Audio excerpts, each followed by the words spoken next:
यदि बिल्ली को दूध की चौकीदारी का काम सौंप दिया जाए तो इसका क्या हश्र होगा, ये आप अच्छी तरह से जानते हैं।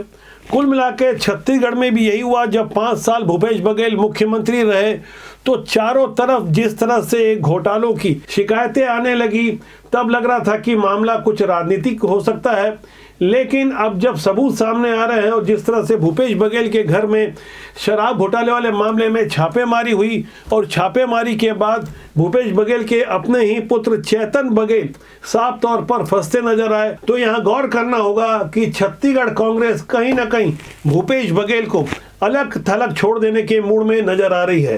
बीते 15 मार्च को ईडी के सामने वो मौजूद होने वाले थे, ऐसी खबरें आई, लेकिन भूपेश बघेल ने बताया कि उन्हें तो नोटिस ही नहीं मिली। ये बताते बताते वो एहसास करा रहे थे कि वो तो एकदम पाक साफ है, उनके परिवार को नाहक ही फंसाया जा रहा है। तो यहाँ भूपेश बघेल जी को समझना होगा, बिना आग के धुआं नहीं उठता। शराब घोटाले के बाद भारतमाला परियोजना में भी किस तरह से उनकी संलिप्तता रही, इस पर हम कुछ आगे बड़ी बात करने जा रहे हैं। फिलहाल भूपेश बघेल की वो सफाई जो अपने बेटे और खुद को पाक साफ बता रहे थे। देखो 7 साल तक मेरे केस खिलाफ सीडी केस जब कोर्ट में हुआ तो बोलिए तो डिस्चार्ज कर दिया, मुझे हो गया खत्म, है ना। तो ये भाजपा का षड्यंत्र है कि किसी भी नेता को बदनाम करो। मैं कितने बार बोलूंगा, तो सम्मान से आगे चले जाएंगे भाई, उसमें क्या बात है। दरअसल दबी जुबान में सत्ता पक्ष के विरुद्ध भी सोशल मीडिया में और अंदर खाने कुछ आरोप लग रहे थे कि क्या भूपेश बघेल को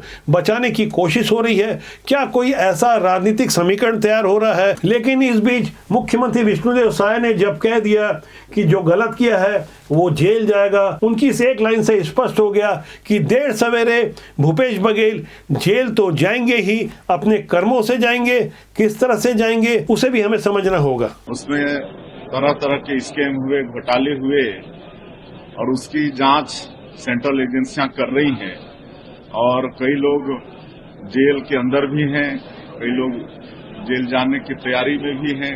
यहाँ गौर करना होगा कि भूपेश बघेल के आंख, नाक, कान उनके सेक्रेटरी, उनके उप सेक्रेटरी हुआ करते थे। मुख्यमंत्री बनने के फौरन बाद लगातार 1 साल तक उनके सेक्रेटरी टामन सिंह सोनवानी बने रहे। इस कुख्यात नाम को तो आप अच्छी तरह से अब याद कर लिए होंगे।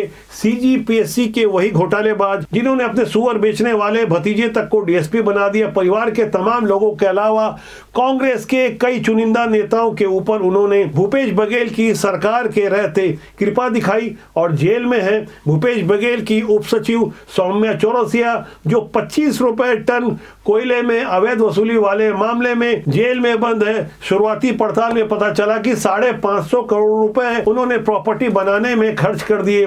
अब जो जांच हो रही है वही प्रॉपर्टी वाला एंगल एक बार फिर भूपेश बघेल और उनके होनहार पुत्र चेतन बघेल के लिए परेशानी का सबब बनते जा रहा है, क्योंकि चेतन बघेल को बड़ा बिल्डर बनने का शौक था। भिलाई और रायपुर के बीच कुम्हारी में रोड किनारे एक जगह पुराने बिल्डर अजय चौहान की उन्हें पसंद आ गई।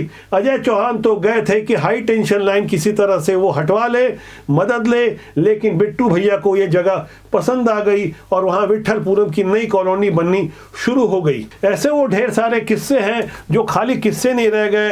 अब कानून के जद में सारी बातें आ रही है, सबूत जिस तरह से तैयार हो रहे हैं, वहाँ कुछ और नए मामले भी उनका इंतजार कर रहे हैं। इसके लिए कांग्रेस के अंदर खाने एक जो नया धड़ा तैयार हो रहा है।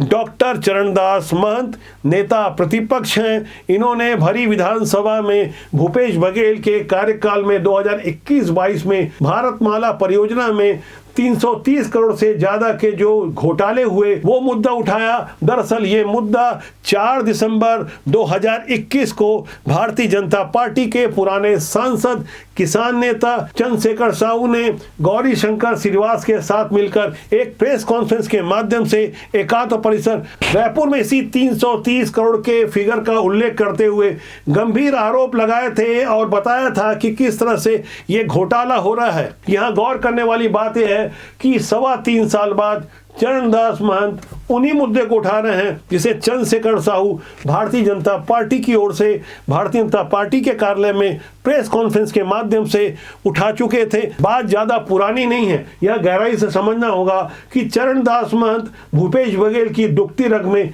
क्यों हाथ रख देना चाहते हैं। यह गहराई से समझना होगा कि 1.25 साल से तो विष्णुदेव साय की सरकार है। ऐसे में शुरुआती आरोप में या जो लोग हेडिंग पढ़ के पूरी खबर को समझना चाहते हैं उन्हें लग रहा होगा कि ये कोई ताजा घोटाला है, लेकिन इस मामले में विष्णुदेव की सुशासन की सरकार ने जिस तरह से तुरंत एक्शन लिया और दो डिप्टी कलेक्टर सस्पेंड कर दिए, तो यहाँ कुछ और बड़े गंभीर प्रश्न सामने आ रहे हैं। ये वो सवाल है जो चरणदास महंत की ओर से भूपेश बघेल को देना चाहिए कि सवाल नंबर 1, जब अधिकारी घोटाले को अंजाम दे रहे थे तो वरिष्ठ अफसरों ने तत्काल एक्शन क्यों नहीं लिया? क्या सरकार को नहीं पता था कि अरबों रुपए का इस तरह से बंदरबाट हो रहा है? सवाल नंबर 2, 2022 को अवर सचिव के पास जब शिकायत पहुंच गई थी तो उससे पहले शिकायतकर्ताओं को जिलों में क्यों भटकाया गया? शिकायत को तब क्यों नहीं संज्ञान में लिया गया? सवाल नंबर 3, NHAI के अफसरों ने जब आपत्ति की तब भी तत्काल एक्शन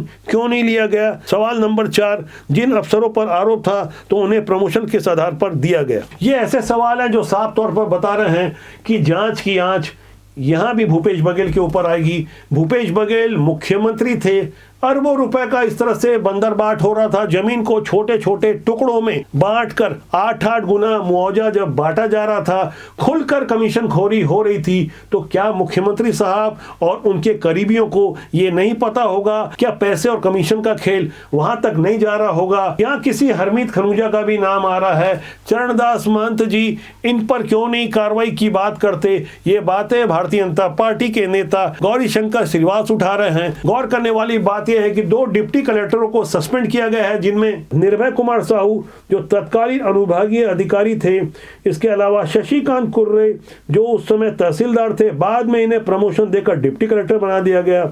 इसके अलावा लखेश्वर प्रसाद किरण जो उस समय नायब तहसीलदार थे गोबरा नवापार के।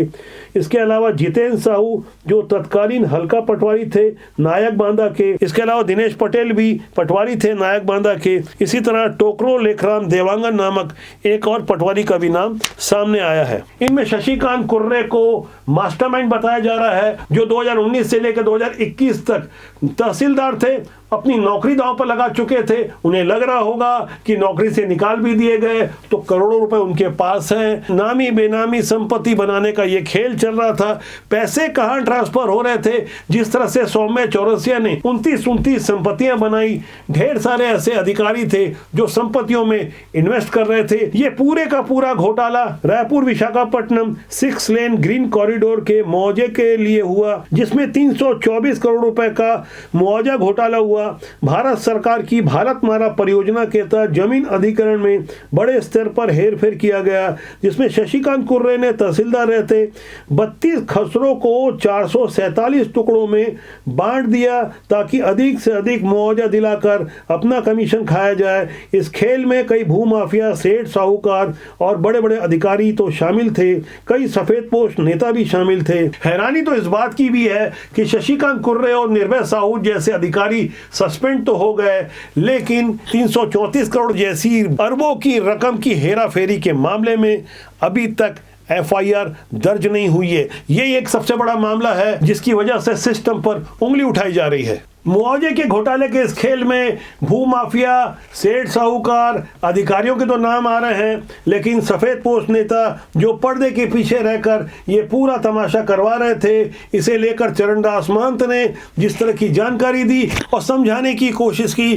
कि किस तरह से बड़ी बड़ी जमीनों के छोटे छोटे टुकड़े कर 8-8 गुना तक मुआवजा कैसे लिया जा सकता है और वो सफेद पोस्ट नेता कौन है, इस पर भी जब जांच की आंच आगे बढ़ रही है तो गहराई से यह समझना होगा ये पूरा खेला भूपेश बघेल के विधानसभा क्षेत्र पाटन में भी हुआ और चरणदास महंत की उस टाइमिंग पर भी गौर करना होगा जब उन्होंने इस मुद्दे को उठाया, उस आवाज को उठाया जिसे भारतीय जनता पार्टी की ओर से 2021 दिसंबर में पहले ही उठाया जा चुका है, वही मुद्दे आज विधानसभा में रखे जा रहे हैं। जिस वक्त पूरा देश भयानक कोरोना संक्रमण के दौर से गुजर रहा था, ये वो समय था जब भारतीय जनता पार्टी के पुराने किसान नेता चंद्रशेखर साहू, गौरीशंकर श्रीवास और अन्य भाजपा नेताओं के साथ एकात्म पद से रायपुर पहुंचते हैं और वो बताते हैं कि किस तरह से भारतमाला परियोजना के 6 लेन रोड के लिए जमीन का मुआवजा दिलाने के लिए 330 करोड़ का घोटाला हो रहा है। तब भूपेश बघेल की सरकार थी, पूरा सिस्टम और मीडिया उनके अनुसार कहीं ना कहीं प्रभावित हो रहा था। तब चंद्रशेखर साहू ने जिस 330 करोड़ का उल्लेख किया था, आज की तारीख में भी विधानसभा में चरणदास महंत लगभग उसी फिगर की बात कर रहे हैं। 334 करोड़ की बात हो रही है। राधनगांव से लेकर नवा रायपुर तक करीब 92 किलोमीटर की जिस सड़क के लिए मुआवजे का ये खेल हुआ, उस पर केंद्रीय एजेंसियों की भी निगाहें लगी हुई है, क्योंकि ये मामला उतना आसान नहीं है जो भारतीय जनता पार्टी की मौजूदा सरकार ने इसकी जांच ईओडब्ल्यू से कराने का निश्चय किया है। हमारे पास जो जानकारी है, इसमें बहुत जल्दी केंद्रीय एजेंसियों की भी एंट्री हो सकती है। यानी इस मामले की पूरी जानकारी भारतीय जनता पार्टी को भी थी। कांग्रेस के लोग भला इस मुद्दे पर क्यों हल्ला करते, क्योंकि भूपेश बघेल की सरकार के जमाने में ये सब हुआ था। और अब जब भूपेश बघेल के घर 10 मार्च को ईडी की छापेमारी हुई, उसके फौरन बाद चरणदास महंत ने विधानसभा के अंदर सोच समझकर एक ऐसे मुद्दे को उठाया जिसकी आंच कहीं न कहीं सीधे तौर पर भूपेश बघेल पर मौसम के अनुसार और तेज होती हुई नजर आ रही है। राजनीतिक गलियारों में एक प्रश्न बार बार खड़ा होता है, क्या चेतन बघेल या भूपेश बघेल की गिरफ्तारी होगी? इस मुद्दे पर तरह तरह के कयास लगाए जाते हैं, लेकिन हमारे पास जो एक पुख्ता जानकारी है कि पप्पू बंसल एक अहम कड़ी हुआ करता था जो शराब दुकानों से कैश की रकम को इकट्ठा करता था। इसके अलावा भूपेश बघेल के परिजन कुछ और खदान माइनिंग संबंधित कार्यों में परोक्ष रूप से लगे हुए थे। तो ऐसे में कांग्रेस के बड़े बड़े पदाधिकारी बनाए गए, राजेंद्र साहू से लेकर मुकेश चंद्राकर की क्या भूमिका थी, इस पर भी जो गहरी पड़ताल हुई। ईडी ने इस बारे में अपनी ओर से तो अभी तक कोई खुलासा नहीं किया है, लेकिन एक पक्षी लगातार बयान देते आ रहे हैं, भूपेश बघेल लगातार ईडी पर हमले कर रहे हैं, लेकिन ईडी चुपचाप अपना काम कर रही है। शिकंजा जैसे जैसे और टाइट होते जा रहा है, बयान आक्रामक, तीखे और कहीं न कहीं खींच से भरे हुए साफ तौर पर नजर आ रहे हैं। नकली शराब, नकली होलोग्राम से छत्तीसगढ़ की जनता को पिलाने के इस मामले में 2161 करोड़ का घोटाला हुआ, डंकी की चोट पर हुआ, खुलेआम हुआ। इसी वजह से अनिल टुटेजा और विवेक धान जैसे बड़े बड़े अधिकारी शिकंजे में हैं, जो खुद को कानून से ऊपर मानते थे। शराब घोटाले का ये पूरा खेल भूपेश बघेल के मुख्यमंत्री बनने के 2 हफ्ते बाद से ही शुरू हो गया। ये वो दौर था जब टामन सिंह सोनवानी भूपेश बघेल के सेक्रेटरी हुआ करते थे। प्रति पेटी शराब की 75 से 100 रुपए कमीशन लिया जाता था। इसके लिए डिक्शनरी यानी शराब निर्माता कंपनियों को कोई नुकसान ना हो तो वहां ओवर बिलिंग करवा दी गई। डिस्टिलरी मालिकों से ज्यादा शराब बनाई गई, जिससे नकली होलोग्राम लगाकर सरकारी दुकानों पर नकली शराब बेची जा सके। इसके लिए आबकारी विभाग में प्रतिनियुक्ति पर आए एपी त्रिपाठी के माध्यम से यह खेल खुलकर चलता रहा। शुरुआत में प्रदेश के 15 जिलों को चुना गया, जहां नकली शराब खपाने के लिए डुप्लीकेट होलोग्राम के माध्यम से एमआरपी में सिंडिकेट के सदस्यों ने शुरुआती प्रति पेटी 2880 रुपए रखी।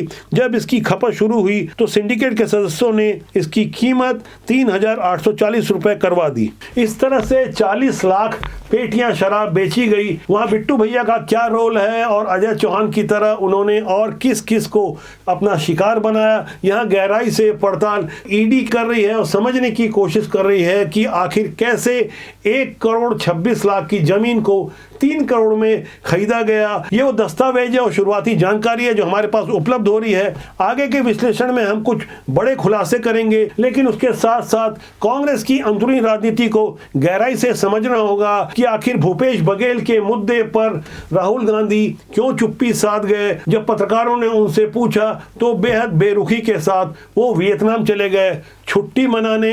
गुप्त यात्रा पर पहली बार नहीं गए हैं, जाते रहे हैं, लेकिन भूपेश बघेल से ऐसी बेरुखी और देवेंद्र यादव से इतनी नजदीकी क्या मायने रखती है छत्तीसगढ़ की राजनीति में, खासकर कांग्रेस की वो राजनीति जो नई करवट ले रही है। भूपेश बघेल की परेशानी की कुछ और भी बड़ी वजह है। जब जेल से छूटे थे देवेंद्र यादव, बलौदाबाजार एसपी कलेक्टर कार्यालय में दंगा करवाने, हिंसा करवाने के मामले में, तो फौरन फ्लाइट पकड़कर राहुल गांधी के पास चले गए और होली से पहले भी अपनी वियतनाम की गुप्त यात्रा से पहले राहुल गांधी ने देवेंद्र यादव को अपने पास बुलाया, उन्हें जेल में रहते हुए राष्ट्रीय सचिव बनाया।